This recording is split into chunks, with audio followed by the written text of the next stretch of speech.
Assalamualaikum warahmatullahi wabarakatuh. Halo guys, bertemu lagi dengan saya Ismi Wahyunisi dalam pelajaran ekonomi. Sebelum memulai pelajaran hari ini, kita berdoa dulu yuk. Let's pray basmalah together. Bismillahirrahmanirrahim. Semoga pelajaran hari ini berjalan dengan lancar. Simak videonya sampai akhir ya. Sebelumnya saya ucapkan selamat kepada kalian siswa kelas 12 yang sudah naik kelas.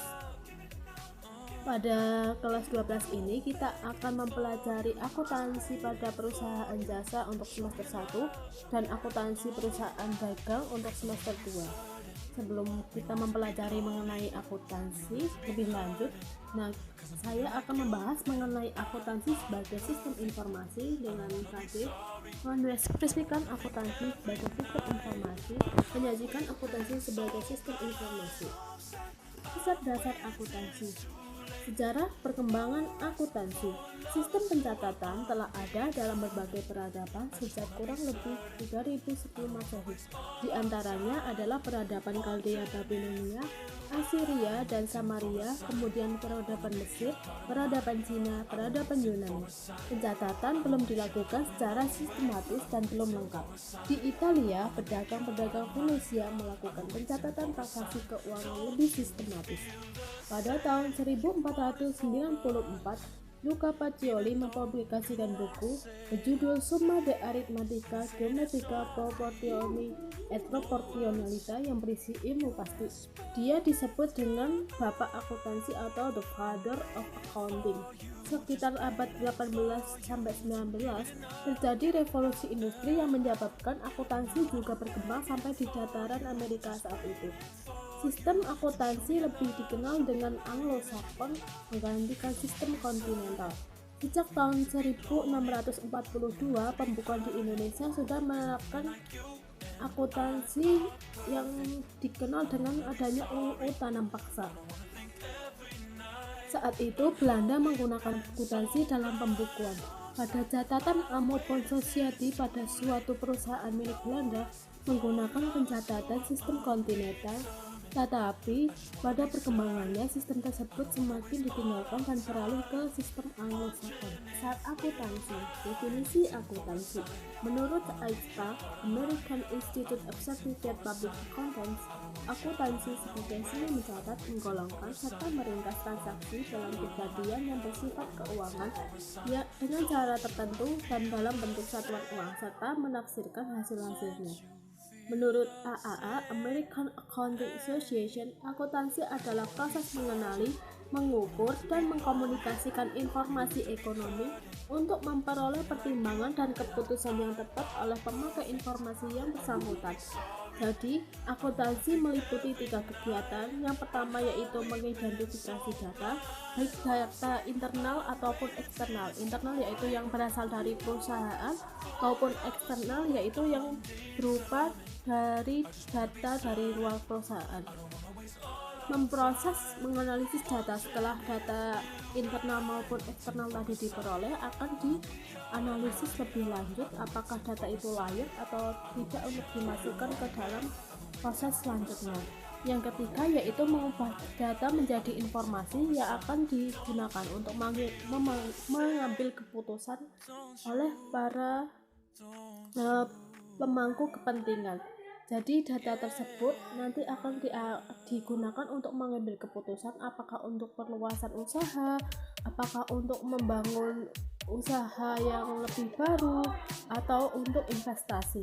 Pelajari akuntansi, kita tidak bisa satu persatu ya, karena akuntansi itu harus dipelajari secara urut. Oleh karena itu membuat sebuah sistem yang kita kenal dengan sistem informasi akuntansi. Pengertian sistem informasi akuntansi. Akuntansi sangat berperan dalam menyajikan informasi akuntansi. Informasi akuntansi memuat data ekonomi dalam bentuk laporan keuangan, dan laporan keuangan tersebut dapat digunakan perusahaan dalam pengambilan keputusan. Akuntansi sebagai sistem informasi didefinisikan dalam 3 hal berikut. Yang pertama, input yaitu kegiatan transaksi dan bukti transaksi. Yang kedua, kegiatan proses yaitu kegiatan identifikasi, pengukuran, pengisytiharan, dan pelaporan. Yang ketiga yaitu output berupa laporan keuangan, yaitu ada laporan laba rugi, laporan perubahan modal, laporan posisi keuangan, dan laporan arus kas. Lanjut, sistem informasi akuntansi. Kualitas informasi akuntansi harus sesuai dengan standar kualitas laporan keuangan atau yang kita kenal dengan standar akuntansi keuangan atau SAK yang telah diatur oleh Ikatan Akuntan Indonesia. Nah, karakteristik laporan keuangan yang baik yaitu yang pertama harus relevan. Relevan artinya harus dapat dihubungkan dengan maksud penggunanya. Yang kedua, dapat dimengerti, yaitu informasi harus dapat dimengerti oleh pemakainya dan dinyatakan dalam bentuk dan dengan istilah yang disesuaikan dengan batas pengertian para pemakai. Yang ketiga, daya uji, yaitu untuk meningkatkan manfaatnya, informasi harus dapat diuji kebenarannya oleh para pengukur yang independen dan menggunakan metode pengukuran yang sama. Yang keempat, yaitu netral. Informasi harus diarahkan kepada kebutuhan umum pemakai dan tidak tergantung pada kebutuhan dan keinginan pihak tertentu. Yang kelima, tepat waktu. Informasi harus disampaikan sedini mungkin untuk dapat digunakan sebagai dasar dalam pengambilan keputusan ekonomi dan untuk menghindari tertundanya pengambilan keputusan tersebut. Yang keenam, daya banding. Informasi akan lebih berguna bila dapat dibandingkan dengan laporan keuangan periode sebelumnya. Yang ketujuh, yaitu laporan keuangan harus lengkap. Informasi keuangan dikatakan lengkap bila dapat memenuhi keenam tujuan kualitatif di atas dan dapat memenuhi standar pengungkapan dalam laporan keuangan. Sistem informasi akuntansi. Pemakai informasi akuntansi ada dua, yaitu pihak internal dan pihak eksternal. Di sini dari pihak internal ada manajer. Bedakan antara manajer dengan pemilik ya. Jika pemilik itu bisa mengelola maupun tidak mengelola secara langsung, karena biasanya ya kalau di perusahaan itu yang mengelola justru manajer bukan pemiliknya yang langsung. Informasi akuntansi bagi manajer itu bisa digunakan untuk melindungi harta perusahaan, menyusun rencana perusahaan, mengukur laba atau rugi perusahaan, mengawasi kegiatan perusahaan. Nah, sedangkan untuk pihak eksternal seperti pemilik, yaitu informasi akuntansi digunakan pimpinan perusahaan untuk mengetahui posisi keuangan, melihat investasi, membandingkan jumlah rekening dengan periode sebelumnya, dan prospek perusahaan di masa yang akan datang, serta hasil yang dapat dicapai oleh perusahaannya. Yang kedua, bagi investor, informasi akuntansi bertujuan untuk menentukan keputusan dalam membeli, menahan, atau menjual investasi mereka dalam sebuah perusahaan. Yang ketiga, bagi karyawan, informasi akuntansi digunakan untuk menilai kemampuan perusahaan dalam memberikan balas jasa, yaitu berupa gaji, apakah perusahaan itu bisa menggaji para karyawannya, lalu untuk pensiunan dan kesempatan kerja. Yang keempat, yaitu kreditur atau bank, memerlukan informasi akuntansi untuk menilai kemampuan perusahaan apakah bisa mengembalikan pinjaman dan bunganya sesuai dengan tanggal jatuh tempo. Bagi pemasok, informasi akuntansi digunakan untuk menilai kemampuan perusahaan dalam membayar utang atas pembelian barang yang dibeli kepada perusahaan pada saat sebelum atau sudah jatuh tempo. Bagi pelanggan atau konsumen, itu kadang kan ada konsumen yang kayak kontrak besar kayak gitu loh. Jadi bagi konsumen itu memerlukan informasi akuntansi untuk menilai kelangsungan usahanya. Nah, selanjutnya memerlukan informasi akuntansi untuk mengatur aktivitas perusahaan, kebijakan pajak, dan dasar penyusunan statistik pendapatan nasional. Selanjutnya, bagi masyarakat, informasi akuntansi digunakan untuk menilai perkembangan perusahaan, terutama yang berkaitan dengan kontribusi perusahaan terhadap perekonomian nasional, juga terhadap lingkungan sekitar, biasanya dalam bentuk CSR. Bidang-bidang akuntansi. Akuntansi keuangan yaitu menangani masalah pencatatan transaksi suatu perusahaan atau unit ekonomi lain, juga menangani penyusunan laporan keuangan secara periodik dan catatan-catatan tersebut. Lalu ada akuntansi pemeriksaan atau auditing, itu biasanya menangani suatu pemeriksaan atas catatan-catatan akuntansi secara bebas. Lalu selanjutnya ada akuntansi manajemen. Bidang ini menggunakan data historis maupun data taksiran untuk membantu manajemen dalam operasi sehari-hari, perencanaan operasi mendatang, akuntansi biaya. Bidang ini menekankan pada masalah penetapan dan pengendalian biaya, ruang lingkup berupa biaya selama proses produksi, harga pokok dari barang yang selesai produksi. Selanjutnya ada akuntansi anggaran. Akuntansi anggaran biasanya menyajikan rencana operasi keuangan untuk satu periode tertentu dan menyampaikan data perbandingan dari operasi sebenarnya dengan rencana yang telah ditetapkan.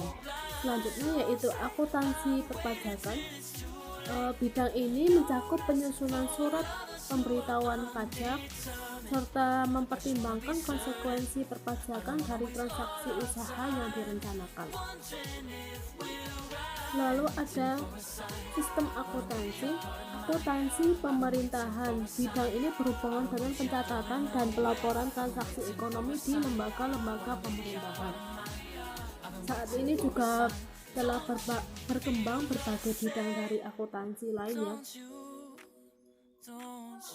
seperti akuntansi lingkungan, akuntansi sosial, dan lain-lain. Lalu selanjutnya ada profesi akuntansi. Nah, nanti jika kalian sudah lulus ya, kalau kalian belajar mengenai akuntansi, ngapain sih kalian belajar akuntansi? Ini ada beberapa pekerjaan yang mungkin dapat dilakukan oleh seorang akuntan. Profesi akuntansi yang pertama, akuntan privat, yaitu akuntan yang bekerja pada perusahaan tertentu dan merupakan karyawan di perusahaan tersebut. Jadi nanti kalian bisa mendaftar di suatu perusahaan dan bekerja di bagian keuangan perusahaan. Yang kedua yaitu ada akuntan publik. Akuntan yang memberikan jasa pelayanan akuntansi sehingga akuntan publik tidak bekerja secara independen. Nah, akuntan publik juga menjalankan proses akuntansi perusahaan klien berdasarkan SAP dan SPAP. Hasil audit laporan keuangan perusahaan ini nanti berupa pernyataan yang dituang dalam laporan keuangan auditan. Jadi kalian nanti bisa membuka suatu perusahaan sendiri, misalnya jadi akuntan ya di rumah, mendirikan suatu perusahaan akuntan atau jasa konsultasi keuangan seperti itu. Yang ketiga yaitu akuntan pemerintah. Akuntan pemerintah itu bekerja di lembaga pemerintah seperti BPK. Contoh di STAN ya, itu kalau di STAN itu biasanya menyiapkan para akuntan pemerintah yang nanti bekerja di seperti kantor pajak, atau kalian juga bisa mendaftar di CPNS, mendaftar di bagian keuangan, atau mendaftar di suatu perusahaan atau badan usaha milik negara. Yang terakhir yaitu akuntan pendidik. Akuntan yang bertugas menyampaikan ilmu akuntansi kepada calon akuntan seperti dosen, guru, atau tenaga ahli pengajar akuntansi seperti asesor. Saya pikir selesai sampai di sini pertemuan kita. Untuk penugasannya nanti bisa dilihat di Facebook. Kurang lebihnya mohon maaf ya. Silahkan simak video-video yang lainnya ya. Terima kasih.